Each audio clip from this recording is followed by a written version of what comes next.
Hello, welcome to day 3 of reading Orbiting Jupiter by Gary D. Schmidt. Today I am dressed like a cow as I read because of all the cows in the book. Get it? Alright, so we've read chapters 1 and 2. Things that have happened so far is that Joseph has moved into Jack's home. Joseph is a foster kid. He's 14. He has a daughter named Jupiter. And we found out last time that Jupiter's mom is named Madeline, and she liked to skate. Joseph went out on the ice and went through the ice, and Jack had to save him, and it was very dramatic and all of that jazz. Joseph's father also showed up at the barn, and Jack's dad had to get him to go away. He was not super nice. He was pretty threatening. So that's kind of like catching everyone up. If you want to be recording this in your reading log, just listen, and about halfway through the video, I'll tell you what pages we read. Sometime during the video, because I don't want people to just pretend like they read, So here we go, chapter 3. The next morning, my father told us that from now until spring, we were going to be taking the bus to school. No arguments. Since it was cold enough to freeze most parts of your body, I wasn't too unhappy. To be sure, we took the bus to school. He waited at the end of the road with us. When Mr. Haskell stopped and opened the door, he was grinning that stupid grin. "Looked like you two got your minds changed for you," he said.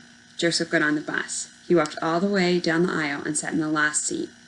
Mr. Haskell watched him in the mirror the whole time. He turned back to us. "I hear your boy had some trouble yesterday," said Mr. Haskell. "Is that what you hear?" said my father. "That's what I hear. I guess you took him out to the woodshed, if you know what I mean. That usually means I punished him, like hit him." "Actually, I'm pretty proud of what he did." "Almost drowning? I guess you didn't hear everything, Haskell." My father turned and walked up to the house. He didn't look at me. He didn't need to. "Are you getting on or not?" asked Mr. Haskell. I got on, and the bus lurched ahead. In the back, Joseph sat with Octavian Nothing, it's the book that he took from Jack's backpack in the beginning, propped up against the seat ahead of him. The way he looked, no one was going to be sharing his seat. Not even me, because halfway back, John Wall pushed me across into Danny Nations and Ernie Hupfer. And so I got up and jumped onto Johnny Wall, and Danny Nations took off his earbuds and got up to jump on top of both of us. Then Mr. Haskell hollered about how we would all walk the rest of the way, and it wouldn't be any skin off his nose, and then he said something you probably wouldn't hear in the new First Congregational Church. We all sat down. "Did you really fall into the Alliance River?" said John Wall. "Not exactly," I said. "How can you not exactly fall into a river?" "I went in part way." "Jesus," said Danny, "that's how people die, you know." "Just up to my waist." "Up to your waist?" said John. "Part way," I said. "You're nuts," said Ernie. "You're freaking nuts." "If he's got any left," said Danny. "That's what freezes first." You can guess what I did to him then. Another holler from Mr. Haskell. "I hear they turn black and fall off," Danny whispered. "Cut it out, Danny," Johnny Wall said. "Jack's not the one who's nuts." He nodded his head to the back of the bus. "Shut up," I said. "You shut up. Everyone knows he's psycho. He probably dragged you into the river, right?" "No." "What are you doing hanging around with him?" "We live in the same house, John." "It doesn't mean anything," said Danny. "He's going to be gone soon, as soon as they find a place for him in psycho school." "Shut up," I said. "Maybe this is news to you, Jack boy, but your foster brother almost killed a teacher." "Really, Danny boy? Thanks for telling me that."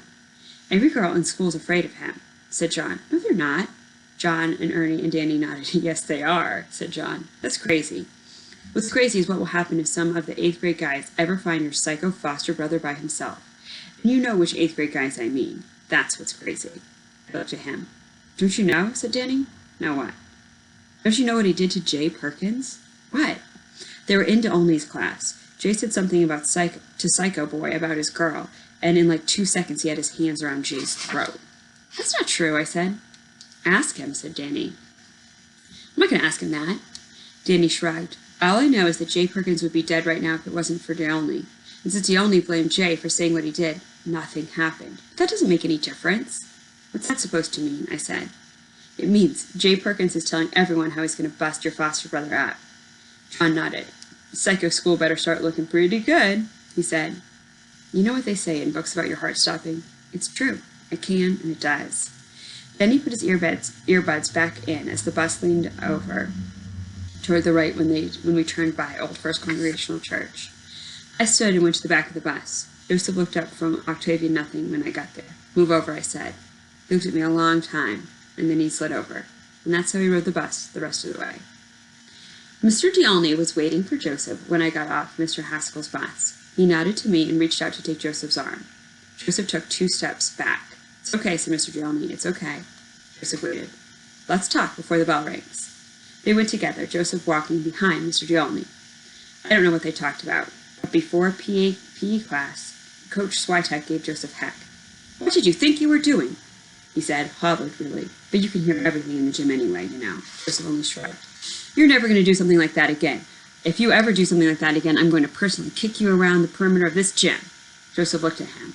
"How?" he said. Remember, the gym teacher doesn't have any legs because he lost them in Vietnam. "You'd be surprised," Coach Switek said. "Go get changed." He twirled his wheelchair around. "Mr. Porter, Mr. Boss, since you seem to have time enough on your hands, come over here and drag the mats around the trampoline. Mr. Perkins, you set the mats around the parallel bars." Joseph walked past them into the locker room. "Now," said Coach Switek. The way he said "now," it was sort of spooky. Like he meant something I couldn't figure out. During the whole PE period, when I wasn't doing a relay up and down the row, which, by the way, is a stupid relay, I watched those 3 guys watch Joseph. And they weren't watching him because he was so good at doing dismounts from the parallel bars. Joseph looked like he didn't notice, except once when Jay Perkins crossed in front of him when he was running toward the horse. Joseph twisted around so he wouldn't hit him, but he had to go back to do the run again. I didn't hear what Jay Perkins said to him. Joseph didn't say anything, even though Nick Porter and Brian Boss both laughed like it was so funny. Sometimes Coach Switek was watching those 3 guys too. Sometimes he would make sure that they weren't on the same apparatus that Joseph was on, and when the period was over, they were the ones who had to stay in the gym to roll up the mats and put them away while everyone else changed. Later, when I was leaving the locker room, I passed Jay Perkins, who looked at me and knew who I was. He couldn't show it because I was just a 6th grader and he was an 8th grader, but he knew all right and he gave me a long look. I kept going. At 5th period office duty, Mr. Canton had us both sitting on the bench outside his office, ready to fly with any incredibly important messages he had. But he didn't have any, and we had already cleaned up the attendance files, so there was nothing to do except sit on the bench while Mr. Canton walked in and out of his office, busy as all get out. After almost a whole period of doing nothing, Joseph pulled Octavian Nothing out of his backpack. He was reading it when Mrs. Holloway stepped in. She looked at him holding Octavian Nothing, and then Mr. Canton walked by. He told Joseph to put the book away. He wasn't here to read and play games, you know.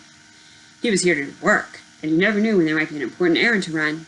"I guess," said Joseph. "You guess?" said Mr. Canton. Joseph put Octavian Nothing back in his backpack. Mrs. Holloway watched. "Being responsible," said Mr. Canton, "means being ready to do what you're supposed to be doing, even if no one is watching or making you do it. Do you boys understand that?" I nodded. I was supposed to. Joseph was supposed to nod, too. He didn't. "Do you understand that, Mr. Brooke?" Joseph nodded. "I have to get to class," he said. Mr. Canton reached for him. Joseph dropped his backpack, and immediately his back was up against the wall and his hands up. And the way he was breathing. "Don't touch him," I whispered. "Please, please don't touch him." Mr. Canton looked at me, then back at Joseph. "So you better get to class," he said. I picked up Joseph's backpack and handed it to him. His eyes never left Mr. Canton. But he took the backpack and he followed me out of the office, half a step behind. I could hear his breathing. "Joseph!" We both turned. It was Mrs. Holloway. "Joseph," she said, "we began poorly. Shall we try again?" Joseph watched her. "I'd like to know what you think of The Astonishing Life of Octavian Nothing." Joseph hefted his backpack over his shoulder. Then he looked at me. "I'll see you later," he said, and he followed Mrs. Holloway toward her room. I didn't see him again that day until after school when I found him on the back of the bus, where it was super hot and the windows all fogged. He had propped up Octavian Nothing, and he only stopped reading when we drove past Old First Congregational Church. Then he rubbed the fog off the windows and watched the snow pelt the church and gather beneath the hems of its white skirts. He turned around to see it out the back window. "What?" I said. He looked at me. "Just thinking what it would have been like," he said. I looked behind us at the church. "What?" "Nothing," he said, then back to Octavian Nothing. It was still snowing and blowing when we went out to milk that afternoon, so Joseph rubbed Rosie's rump for a while to calm her down. Rosie the cow. Oh, by the way, you want to know the pages that we're reading? Here's the secret pages that we're reading. We started at page 49 today, and we're going to read all of chapter 3, so we're going to end at page 68. Anyway, it was still snowing and blowing when we went out to milk that afternoon, so Joseph rubbed Rosie's rump for a while to calm her down. Well, she kind of expected it now. She mooed to tell Joseph she loved him, and then he got down to the milking. I did Dahlia. Most of the time, Joseph milked with his eyes closed and the side of his face against Rosie, like she was a pillow. But today he looked at me. So when are you going to tell me? Tell you what? Whatever it is you're worried about. I'm not worried. And that's why Dahlia keeps stamping her foot, because you're not worried. She's not stamping her foot.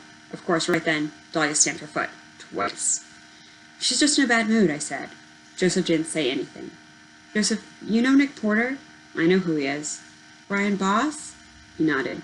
Jay Perkins? Nodded again. Stay away from them. Why? You're sweet on Nick Porter? You have a crush on him? Shut up. Just stay away from them. No reason not to. Dahlia stamped her foot again. Twice. Listen, Jackie, don't worry. I've met all these guys before. No, you haven't. Yes, I have. Guys like them. Where? Stone Mountain. I looked over at him. They've never even been to Stone Mountain. Guys like him. And neither have you. Listen, with guys like this, you have to take the first punch and break the closest guy's nose. Then the other guys all get nervous because there's blood and there's a lot more than they thought they were getting into, so they back off. And what if they don't back off? Then they'd better be wearing a cup. Is that what you wanted to tell me? I nodded. No, it wasn't, he said. He waited for me. Kind of a long time. I'm glad you're here, I said finally. Joseph stopped milking. A minute later he started again. The splash of milk was the only thing we heard in the barn. The snow stopped, but the temperature really dropped the next few days, so that getting up to 0 seemed kind of hopeless. During the day, air glistened and hovered with ice. At night, the stars were razor sharp. At dawn, the sunlight went straight up in a hazy column. And sunset closed the day with a quick wink. No kidding. 1 minute it was bright daylight, and then you turned your back and it was full dark, like it was trying to catch you. It was so cold that even Joseph, who said he wasn't going to wear anything like that when he first saw the long underwear my mom had gotten him, put it on as soon as we got home. Out in the big barn, the cows moved closer together in the tie-up to stay warm. And in the small barn, Joseph and I spread a heavy wool blanket over Quintus Sorterius, that old horse, who shivered his withers at first, then tossed his head and nickered and stamped his front foot. It wasn't like Dahlia stamping her foot. When Quintus Sorterius stomped his foot, the barn shook, and it meant he was happy. When Joseph saw that, he smiled, sort of. Smile number 4. On Friday, after it got so cold, my father and I finished the milking while Joseph was at counseling, and then my father said, Jack, go get a couple of snow shovels. We went down to the pond and began to clear the ice. The snow was powder and it was so cold, and if there had been any kind of wind it would have blown off like dust. It wasn't a big pond, and it didn't take us long to clear it all. And after we shoveled, the ice beneath was smooth and slippery and light green and white. Around the edges of the pond, before it whitened up, you could lie down on the clear ice and see pebbles and drowned sticks and sand. The ice was probably 8-9 inches thick, my father said. If it were olden times, we might think about cutting it up for ice boxes soon. Then he shoveled away some of the snow near the pond shore, while I went up to the big barn and brought down 3 loads of wood. We got a fire started and went to find enough skates. When we came out of the house with them, just as my mother was driving up with Joseph. What fool thing are you up to? Said my mother. Come see, said my father. You too, Joseph. He handed him a pair of skates. The day was already hinting that it would turn off the light soon, and the fire was reflecting across the smooth ice. My mother fussed a little bit about getting things started for supper, then about how boys need to do homework, but my father stopped her and she laughed, and we took turns sitting on the wood pile and lacing up skates. Already we could see the moon. It was the first time this winter, but it comes back right away. The first push in the feel of skates, roughing and sliding over the ice, the way your knees know what to do, the way you lean for the curves. It really wasn't a big pond. And the way you flick around and suddenly your heels are leading and they vibrate with the ice, the heat on your toes, the cold on your eyes and the cold in your mouth, and the shine of the moonlight and the firelight on the ice.